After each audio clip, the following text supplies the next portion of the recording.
Hello नमस्कार साथियों, स्वागत है आप सभी का आज की क्लास में। शुरुआत करते हैं करंट अफेयर्स की। तो पहला प्रश्न, आईपीएल इतिहास के सबसे महंगे खिलाड़ी। आईपीएल के इतिहास में अभी तक रिकॉर्ड सबसे महंगा खिलाड़ी कौन गया है और किसने उसको खरीदा है। तो देखिएगा, पहले केएल राहुल थे। केएल राहुल को 17 लाख रुपए में खरीदा गया था। इस बार सैम करन किसको चुना गया है आईपीएल इतिहास के सबसे महंगे खिलाड़ी। नाम क्या है? सैम करन, याद रखना, सैम करन। सैम करन को चुना गया। सैम करन है कहां के? इंग्लैंड के खिलाड़ी हैं। कहां के? इंग्लैंड के खिलाड़ी हैं। इंग्लैंड के खिलाड़ी हैं। 18.5 करोड़, कितना? 18.50 करोड़ का चुना गया। कितना? 18.5 करोड़ रुपए में इनको खरीदा गया है। अब देखिए, सैम करन आईपीएल के इतिहास में, और हैं कहां के? इंग्लैंड के। आईपीएल के इतिहास में सबसे महंगे खिलाड़ी, 18.5 करोड़। इससे पहले हमने बताया, इससे पहले कौन थे? 18.5 करोड़ है। इससे पहले केएल राहुल थे। कौन? केएल राहुल, जिनको 17 करोड़, कितना? 17 करोड़ रुपए में खरीदा गया था। सैम करन को किसने खरीदा है? तो इनको किस टीम द्वारा खरीदा गया है? 23 दिसंबर को नीलामी हुई थी। कब? 23 दिसंबर को नीलामी हुई। पंजाब 11 ने खरीदा। किसने? पंजाब टीम ने। किसने खरीदा है? पंजाब की आईपीएल टीम ने इनको खरीदा है 18.5 करोड़ रुपए में। 23 दिसंबर को नीलामी हुई। नीलामी कब हुई थी? 23 दिसंबर को। 23 दिसंबर को नीलामी हुई। 18.5 करोड़ रुपए में पंजाब टीम ने खरीदा था। अब देखिएगा, इससे पहले मुंबई में कहां से खेल रहे थे? मुंबई से 2020 और 21। अब और उससे पहले पंजाब से खेल रहे थे। कहां से? उससे पहले पंजाब से। पंजाब के बाद 2020 और 2021, ये भी लिख लीजिएगा। 2020 और 2021 किसके लिए खेले थे? मुंबई। किसके लिए? मुंबई, जो सबसे अधिक बार आईपीएल की विजेता है। किसकी? आईपीएल की सर्वाधिक विजेता कौन रही? मुंबई। तो 2020 और 21 किससे खेले थे? मुंबई से। अब किसने खरीदा है? पंजाब ने। पंजाब से ये पहले भी खेले थे। पंजाब ने दोबारा इनको खरीद लिया। किसने? पंजाब किंग्स। याद रखना, आईपीएल इतिहास के सबसे महंगे खिलाड़ी। अब बात करते हैं आईपीएल की। आईपीएल की बात करते हैं तो आईपीएल की शुरुआत कब हुई थी? सन 2008 में। कब? 2008 में आईपीएल की शुरुआत हुई थी। कितने? 2008 में। देखिए, आईपीएल में 2022 में दो टीमें और शामिल हुई थी, लखनऊ और गुजरात। लखनऊ और गुजरात 2022 में टीमें शामिल हुई। 2008 में आईपीएल की शुरुआत हुई। पहली बार कौन जीता था? राजस्थान। पहली बार कौन जीता था? राजस्थान रॉयल्स। राजस्थान। तो पहली बार कौन सी टीम जीती थी? राजस्थान, जो सिर्फ मात्र एक बार जीती है अभी तक। राजस्थान पहली बार ही जीती थी, इसके बाद दोबारा नहीं। और सबसे अधिक बार विजेता कौन है? सर्वाधिक बार विजेता सर्वाधिक बार विजेता कौन रहा? सर्वाधिक बार विजेता कौन रहा? मुंबई। कौन? मुंबई। इसके बाद दूसरे नंबर पर कौन है? चेन्नई 4 बार और मुंबई 5 बार। ये याद रखना आप। 2008 में इसकी शुरुआत हुई थी। पहली बार राजस्थान ने। आगे देखिएगा, फीफा वर्ल्ड कप 2022 का कप किसने जीता? फीफा वर्ल्ड कप 2022 का कप किसने जीता? अर्जेंटीना। किसने? अर्जेंटीना। तो ये अर्जेंटीना ने जीता। आगे देखिएगा, ओलंपिक खेलों का भारत में सीधा प्रसारण। ओलंपिक खेलों का भारत में सीधा प्रसारण, मतलब प्रसारण किसके द्वारा किया जाएगा? तो डायरेक्ट प्रसारण किसके द्वारा किया जाएगा? वाईकॉम। क्या? वाईकॉम 18 द्वारा। वाईकॉम 18 द्वारा इसका प्रसारण भारत में किया जाएगा। आगे देखिए, खेलो इंडिया महिला टूर्नामेंट। किसमें? महिला टूर्नामेंट में शामिल एक नया खेल एक किसे शामिल किया गया है? तो इस बार किसको शामिल किया गया है? Track cycling. किसको? ट्रैक साइकिलिंग को शामिल किया गया है। आगे देखिएगा, खेलो इंडिया की अगर बात करते हैं तो खेलो इंडिया के चौथे युवा गेम्स कहाँ हुए थे? खेलो इंडिया चौथे युवा गेम्स कहाँ हुए थे? पंचकुला हरियाणा में। और पांचवें कहाँ होंगे? मध्य प्रदेश में। पांचवें खेलो इंडिया युवा गेम्स कहाँ पर होंगे? मध्य प्रदेश में। ये भी याद रखना, महत्वपूर्ण क्वेश्चन है। और खेलो इंडिया यूनिवर्सिटी की अगर बात करते हैं तो दूसरे कहाँ हुए थे? बेंगलुरु में। और तीसरे कहाँ पर होंगे? उत्तर प्रदेश में। इस बार कहाँ पर होंगे? उत्तर प्रदेश में। देखिए दूसरा प्रश्न इसी क्रम में, तो दूसरे की शुरुआत करते हैं। देखिए पढ़िएगा, दुनिया के 50 महान एक्टर की लिस्ट में भारतीय। तो दुनिया की जो लिस्ट 50 महान एक्टर की बनाई गई है, अब देखिए लिस्ट का नाम क्या है, कौन सी लिस्ट है, कहाँ की है? तो लिस्ट का नाम है एम्पाइलर। क्या नाम है? एम्पाइलर। है कहाँ की? ब्रिटेन की एक प्रतिष्ठित पत्रिका है। ब्रिटेन की कहाँ की? ब्रिटेन की एक प्रतिष्ठित पत्रिका है। ब्रिटेन की प्रतिष्ठित पत्रिका। नाम क्या है? पत्रिका। ब्रिटेन की एक प्रतिष्ठित पत्रिका है, नाम क्या है? एम्पाइलर। क्या नाम है? एम्पाइलर। इसके द्वारा सूची जारी की गई है, जिसमें 50 महान एक्टर की लिस्ट में एक भारतीय को शामिल किया गया। नाम क्या है? शाहरुख खान। क्या नाम है? शाहरुख खान। शाहरुख खान को किंग खान के नाम से भी जाना जाता है। तो दुनिया के 50 जो महान एक्टर हैं उनकी लिस्ट में इनको शामिल किया गया। हाल ही में शाहरुख खान चर्चा में क्यों हैं? तो इनकी एक 25 जनवरी 2023 को फिल्म रिलीज होने वाली। नाम क्या है? कब रिलीज होगी? जनवरी 2023 में। 25 जनवरी 2023 को एक इनकी फिल्म रिलीज होने वाली है। नाम क्या है? पठान। क्या नाम है? पठान। इसके कारण ये चर्चा में है। पठान मूवी जो 2023 25 जनवरी 2023 को रिलीज होने वाली, 25 जनवरी 2023 को रिलीज होने वाली है, जिसमें एक विवादित गाना है, उसके कारण ये फिल्म चर्चा में है। उसके कारण शाहरुख खान भी चर्चा में है। शाहरुख खान को 50 महान एक्टर की लिस्ट में शामिल किया गया। किसने शामिल किया? एम्पाइलर पत्रिका ने। किसने? एम्पाइलर पत्रिका है कहाँ की? ब्रिटेन की पत्रिका। आगे देखिए, आगे बात करते हैं विश्व की टॉप 50 फिल्मों में शामिल। तो विश्व की 50 फिल्मों में भारतीय फिल्म को शामिल किया गया। नाम क्या है? RRR। क्या नाम है? RRR। क्या नाम? RRR। ये फिल्म है RRR। अब देखिए RRR हमने बताया था किसके द्वारा ये निर्देशित फिल्म है? RRR SS Rajamouli. किसके द्वारा निर्देशित? इसके निर्देशक कौन है? निर्देशक कौन है? SS राजामौली। इसके निर्देशक कौन है? SS राजामौली। तो फिल्म कौन सी? विश्व की 50 फिल्मों में इसको शामिल किया गया। विश्व के 50 महान एक्टर में शामिल किया गया। किसको? शाहरुख खान को। ये दोनों याद रखना। आगे देखिएगा, ऑस्कर 2023 हेतु भारतीय सॉन्ग नामित। देखिए ऑस्कर ने 2023 के लिए 15 सॉन्ग को नामित किया है, 15 गानों को नामित किया है, जिसमें भारतीय फिल्म RRR के एक सॉन्ग को नामित किया गया है 2023 हेतु। किसको? ऑस्कर 2023 हेतु नामित किया गया। RRR के गाने का नाम क्या है? नातू नातू। क्या? नातू नातू। फिल्म कौन सी है? RRR। निर्देशक कौन है? SS राजामौली। याद रखना। आगे देखिएगा, फोर्ब्स में टॉप 25 कितने? टॉप 25 महिला खिलाड़ियों में शामिल किया गया है। तो देखिए किसको शामिल किया गया है? PV सिंधु को।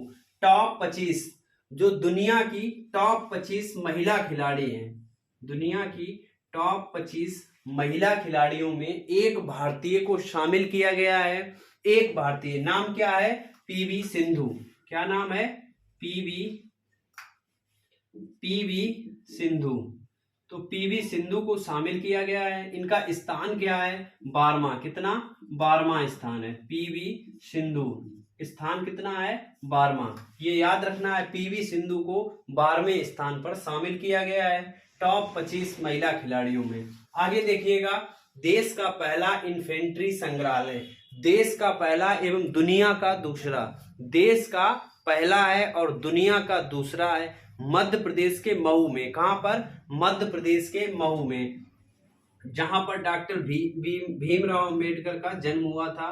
देश का पहला इन्फेंट्री संग्रहालय और दुनिया का दूसरा, दुनिया का दूसरा है, दुनिया का दूसरा है और देश का पहला है कहां पर? महू।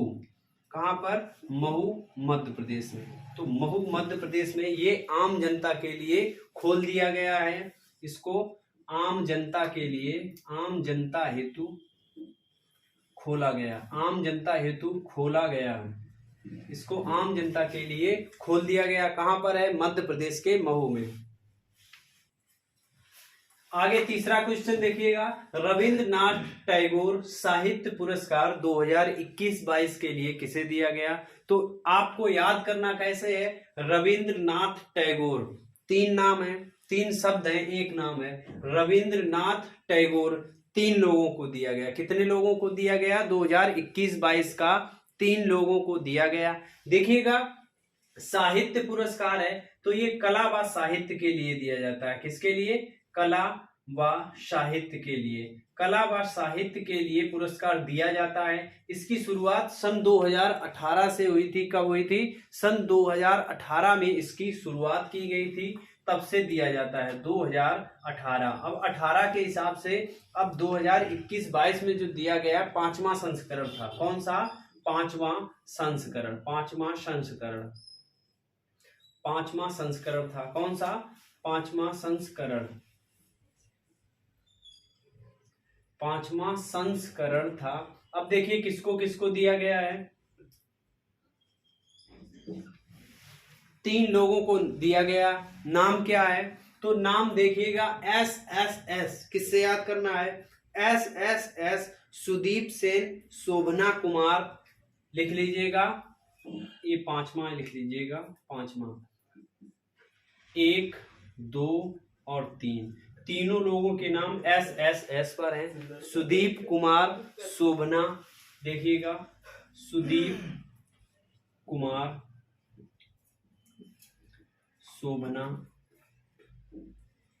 ऐसे याद कर लीजिएगा, सुदीप, शोभना, सुदीप, शोभना और संजय के राय, संजय के राय, संजय के राय, क्या नाम है इनका? संजय के राय। SSS से याद रखिएगा, SSS सुदीप सेन है, सुदीप सेन, शोभना कुमार, सुदीप सेन, शोभना कुमार, सुदीप सेन, शोभना कुमार, संजय के राय। SSS 3 लोगों को दिया गया। रविंद्रनाथ टैगोर, रविंद्रनाथ टैगोर से याद रखिएगा 3 शब्द हैं, तो 3 से सुदीप, शोभना और संजय, सुदीप, शोभना और संजय 3 लोगों को दिया गया। 2018 में इसकी शुरुआत हुई। कला व साहित्य के लिए, किसके? कला व साहित्य के लिए दिया जाता है। इस बार का इसलिए 5वां संस्करण था। तो सुदीप सेन, शोभना कुमार, संजय के राय 3 लोगों को दिया गया। आगे देखिएगा, BBC sport personality of the year 2022, BBC द्वारा, किसके द्वारा? BBC द्वारा स्पोर्ट पर्सनालिटी, स्पोर्ट मतलब ये खेल से संबंधित हो गया, तो sport personality of the year Beth Mead को दिया गया। किसको? बेथ मीड को, बेथ मीड, किसको दिया गया? बेथ मीड को दिया गया। अब है कौन सा? Sport personality of the year 2022, कौन सा है? Sport personality of the year 2022 का है। दिया गया, किसे दिया गया? बेथ मीड, है कहाँ के? इंग्लैंड के। कहाँ के? इंग्लैंड के फुटबॉलर हैं। इंग्लैंड, कहाँ के? इंग्लैंड की, इंग्लैंड की फुटबॉलर, फुटबॉलर, ये इंग्लैंड की फुटबॉलर हैं।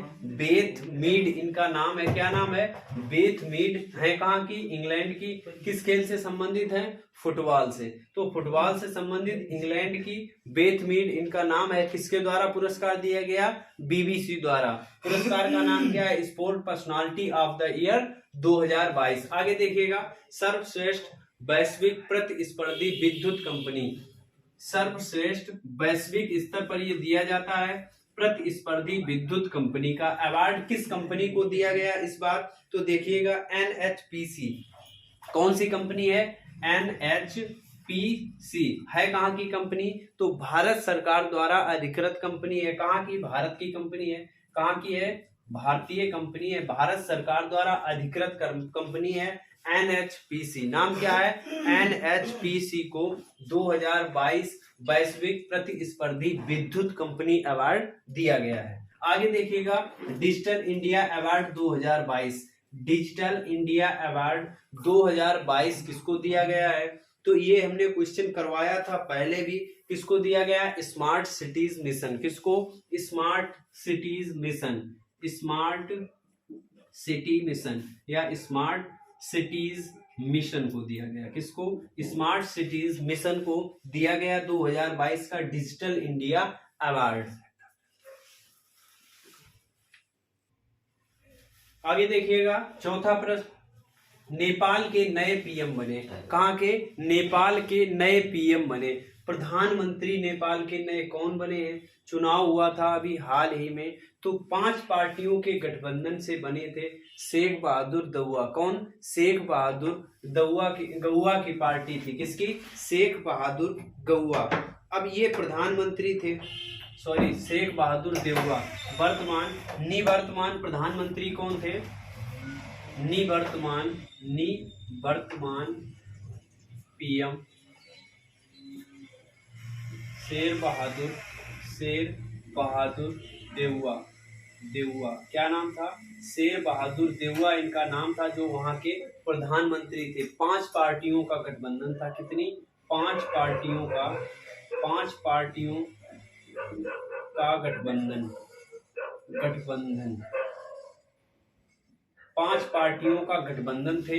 ये गठबंधन से बाहर हो गए। कौन? शेर बहादुर देउआ गठबंधन से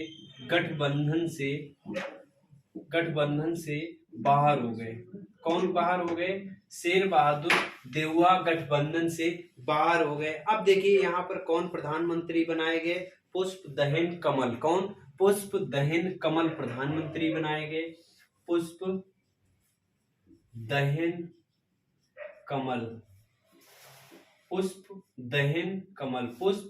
कमल यहाँ के नए प्रधानमंत्री चुने गए। ये याद रखना है। पहले कौन थे प्रधानमंत्री? अभी शेर बहादुर देउआ। कौन? शेर बहादुर देउआ के स्थान पर आए। अब शेर बहादुर देउआ कहाँ गए?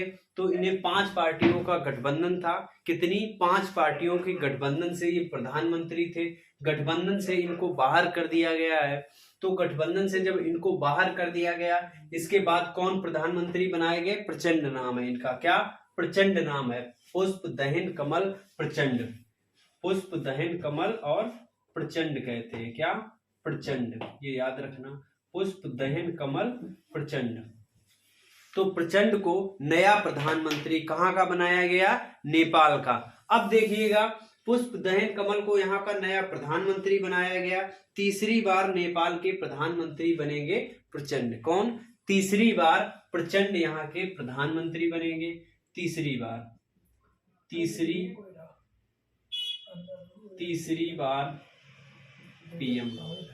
बार यहाँ पर पीएम बनेंगे प्रचंड। नाम क्या है? प्रचंड। तो पीएम से याद रखिएगा प्रचंड। पूरा नाम क्या है? पुष्पदहन कमल प्रचंड। तो प्रचंड को यहाँ पर बनाया गया है। किसके स्थान पर? शेर बहादुर देउआ के स्थान पर। अब देखिएगा यहाँ पर केपी शर्मा ओली की भी पार्टी का गठबंधन है। किसकी?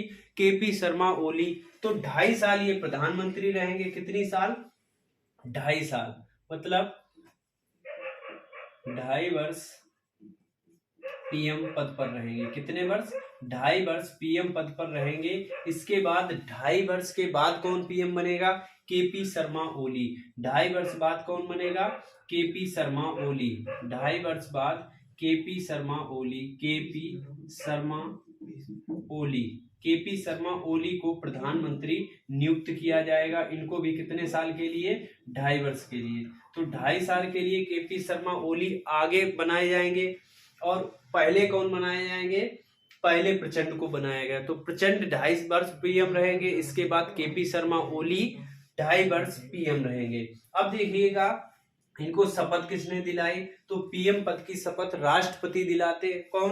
राष्ट्रपति दिलाता है। तो वर्तमान में नेपाल के राष्ट्रपति कौन है? विद्या देवी भंडारी। कौन है? विद्या देवी भंडारी। लिख लीजिएगा, विद्या देवी भंडारी यहाँ की राष्ट्रपति विद्या देवी भंडारी है। आगे देखिएगा सिति बेनी राबुका। क्या? सिति बेनी राबुका कहाँ के नए पीएम बने हैं? Sitiveni Rabuka. अब देखिएगा सिति बेनी राबुका को पीएम बनाया गया। कहां पर? कहां के पीएम बने हैं? तो ये फिजी के पीएम बने। कहां के? फिजी के पीएम बने हैं। फिजी में 16 वर्ष बाद पीएम मिला है। फिजी को 16 वर्ष बाद फिजी के बने। कहां के बने हैं? फिजी के नए पीएम सिति बेनी राबुका। किसको बनाया गया है? सिति बेनी राबुका को बनाया गया है। फिजी में कोई 16 वर्ष बाद पीएम बना है। कहां पर? फिजी में कोई 16 वर्ष बाद पीएम बना है। यहाँ 16 वर्ष बाद पीएम बना है कोई। यहाँ पर 16 वर्ष बाद कोई पीएम पद किसी ने धारण किया है। बने कौन? सिति बेनी राबुका को बनाया गया है। कहां पर? फिजी में। आगे देखिएगा सुशासन दिवस मनाया जाता है। तो सुशासन दिवस अटल बिहारी वाजपेयी जी की जयंती पर मनाया जाता है। अटल बिहारी वाजपेयी जी की जयंती आपको याद रखना है कब होती है? सुशासन दिवस उसी अवसर पर मनाया जाता है 25 दिसंबर को प्रत्येक वर्ष। कब? 25 दिसंबर को मनाया जाता है। 25 दिसंबर सुशासन दिवस। 25 दिसंबर सुशासन दिवस अटल बिहारी वाजपेयी किससे संबंधित है? अटल जी से संबंधित है। अटल बिहारी वाजपेयी जी की जयंती है इस दिन 25 दिसंबर को। आगे देखिएगा वीर बाल दिवस। तो वीर बाल दिवस 2021 में घोषणा हुई थी। कब? 2021 में घोषणा हुई थी, मनाया नहीं गया था। मनाया कब? 2022 में पहली बार 26 दिसंबर को मनाया गया। अब प्रत्येक वर्ष 26 दिसंबर को वीर बाल दिवस मनाया जाएगा। प्रधानमंत्री नरेंद्र मोदी ने इसकी घोषणा की थी। तो वीर बाल दिवस प्रत्येक वर्ष 26 दिसंबर को मनाया जाएगा। कब? 26 दिसंबर को। अब ये देखिए 26 दिसंबर 2022 में पहली बार मनाया गया। कब? 2022 में इसको पहली बार मनाया गया। अब आगे हर साल इसको 26 दिसंबर को मनाया जाएगा। आगे देखिएगा परमाणु ऊर्जा नियामक बोर्ड के अध्यक्ष बने हैं। तो परमाणु ऊर्जा नियामक बोर्ड के अध्यक्ष कौन बने हैं? हमने बताया था डी.के. शुक्ला। कौन बने हैं? परमाणु ऊर्जा नियामक बोर्ड के अध्यक्ष डी.के. शुक्ला। कौन? डी.के. शुक्ला। पूरा नाम है इनका दिनेश कुमार शुक्ला। याद रखिएगा डी.के. शुक्ला या दिनेश कुमार शुक्ला। देखिएगा 5वां प्रश्न। तो 5वां क्या है? पढ़िएगा बेस्ट डेटा सिक्योरिटी अवार्ड जीता है। बेस्ट डेटा सिक्योरिटी अवार्ड 2022 में किसने जीता है? ये लिख लीजिएगा 2022 का अवार्ड है। जीता किसने है? UIDAI। किसने? UIDAI। सबको पता होगा आधार की कंपनी 2009 में इसकी शुरुआत हुई थी। कब शुरुआत हुई थी आधार की? 2009 से इसकी शुरुआत हुई थी। UIDAI। अब देखिएगा बेस्ट डेटा सिक्योरिटी अवार्ड दिया किसके द्वारा जाता है? तो डेटा किसके द्वारा दिया जाता है? Data security council of India. किसके द्वारा? डेटा सिक्योरिटी अवार्ड दिया जाता है। Data security council. Data security council of India के द्वारा प्रत्येक वर्ष दिया जाता है। अब देखिएगा 2022 में UIDAI को क्यों दिया गया? सरकारी क्षेत्र में सर्वोत्तम कार्य प्रणाली के लिए। किसके? सरकारी क्षेत्र में सर्वोत्तम कार्य प्रणाली के लिए इसको दिया गया। सरकारी क्षेत्र में सर्वोत्तम कार्य प्रणाली हेतु इसको दिया गया। तो सरकारी क्षेत्र में काम करती है कौन? आधार की कंपनी, कौन सी? UIDAI, उदयी। तो इसको दिया गया है 2022 का बेस्ट डेटा सिक्योरिटी अवार्ड। अब देखिए, unique identification authority of India, unique identification authority of India, इसको दिया गया है। इसकी शुरुआत कब हुई थी? 2009। 2009 शुरुआत कब हुई थी? 2009 में। 2009 से आपको याद आ जाना चाहिए व्हाट्सएप की शुरुआत कब हुई थी? 2009 में, जिसको 2015 में फेसबुक की मदर कंपनी मेटा द्वारा खरीद लिया गया था। किसके द्वारा? मेटा द्वारा इसको 2015 में खरीद लिया गया था। शुरुआत कब हुई थी व्हाट्सएप की? 2009 में। UIDAI आधार की कंपनी है, शुरुआत कब हुई थी इसकी? 2009। और आधार की शुरुआत कब हुई थी? 28 जनवरी 2009। आधार को कब लागू किया गया था? 28 जनवरी 2009 को आधार को लॉन्च किया गया था। किसको? आधार को लॉन्च किया गया था। किसके द्वारा? कांग्रेस की सरकार द्वारा इसको लॉन्च किया गया था 2009 में। आगे देखिएगा, लोसर फेस्टिवल मनाया जाता है। तो लोसर फेस्टिवल या लोसर त्योहार प्रत्येक वर्ष कहाँ पर मनाया जाता है? ये लोसर से लद्दाख, याद रखिएगा, लोसर से लद्दाख, लोसर से लद्दाख। अब लद्दाख का नया साल, लद्दाख के नए साल की शुरुआत होती है, या लद्दाख का नव वर्ष, इसको कहते हैं लोसर फेस्टिवल। तो लद्दाख का नव वर्ष, लद्दाख का ये नव वर्ष है, ये याद रखिएगा। लद्दाख का नव वर्ष किस नाम से जाना जाता है? लोसर फेस्टिवल के नाम से। आगे देखिएगा, चिल्लई कला की शुरुआत। तो चिल्लई कला की शुरुआत हो चुकी है। हमने बताया था जब सर्दी ज्यादा हो जाती है लोग चिल्लाने लगते हैं। कहाँ पर सर्दी ज्यादा होती है? कश्मीर में। कहाँ पर? कश्मीर में ज्यादा सर्दी होती है, तो वहां पर लोग चिल्लाने लगते हैं। तो चिल्लई कला महोत्सव या चिल्लई कला की शुरुआत, सीधे सीधे समझिएगा, चिल्लई कला कोई महोत्सव नहीं है, कोई त्योहार नहीं है। इसको चिल्लई कला सर्दी की वजह से मनाया जाता है। तो इसकी शुरुआत कब हुई? तो इसकी शुरुआत 21 दिसंबर से इसकी शुरुआत हुई। 31 जनवरी तक चलेगा। तो 21 दिसंबर से 31 जनवरी मतलब 40 दिन। तो 40 दिन तक यहाँ पर मनाया जाएगा। कहाँ पर? कश्मीर में। कहाँ पर मनाया जाता है? कश्मीर में। आगे देखिएगा, देश की सबसे लंबी एस्केप सुरंग। देश की सबसे लंबी एस्केप सुरंग। एस्केप सुरंग क्या होती है? जैसे सुरंग जो बनाई जाती है उसमें साथ ही में थोड़ी बहुत बना दी जाती है, तो इसको सबसे लंबा बनाया गया है। सबसे लंबी कहाँ पर बनाई गई है? कश्मीर में। कहाँ पर? कश्मीर में बनाई गई, एक सुरंग बनाई गई, उसके साथ ही इसको बनाया गया है। ये सुरक्षा को देखते हुए बनाई जाती है। आकस्मिक सेवाएं इसमें उपलब्ध कराई जाती हैं। तो देश की सबसे लंबी एस्केप सुरंग कहाँ पर? कश्मीर में। कहाँ पर? कश्मीर में। आगे देखिएगा, 26वां राष्ट्रीय युवा उत्सव। 26वें राष्ट्रीय युवा उत्सव की शुरुआत या युवा उत्सव कहाँ पर मनाया गया? इसकी कहाँ पर महोत्सव मनाया गया? ये या उत्सव मनाया गया कहाँ पर? कर्नाटक में। 26वां राष्ट्रीय युवा उत्सव, 26वां राष्ट्रीय युवा उत्सव, इसका आयोजन कहाँ पर किया गया? कर्नाटक में। कहाँ पर?